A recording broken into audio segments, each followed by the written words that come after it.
Bila tarif naik, kita panik, orang kaya relax. Pelik tapi betul. Tarif naik, barang semua mahal. Ekonomi tak menentu. Orang kaya relax saja. Kita rakyat biasa panik. Kenapa? Sebab orang kaya dah bersedia. Duit dah diversify.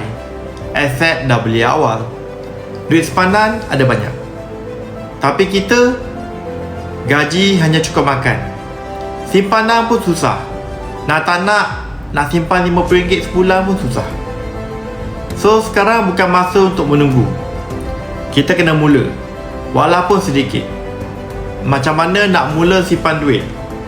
Nombor 1, guna kaedah 70-20-10. 70% untuk belanja harian, 20% untuk simpanan, 10% untuk pelaburan.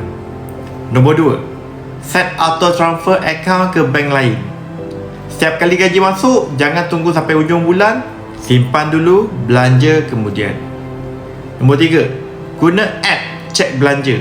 Kita baru tahu duit tu pergi mana. So kita boleh kontrol duit tu dah ke mana. Nombor 4, buat cabaran tanpa belanja.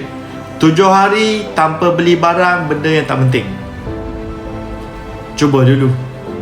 Tak kisah gaji besar atau kecil, yang penting kita start dulu. Nak tahu macam mana nak start? Komen nak di ruang komen atau pergi Profile Dennis. Masukkan maklumat anda. Dennis akan hubungi anda dan kongsi tipnya. So let's join Dennis.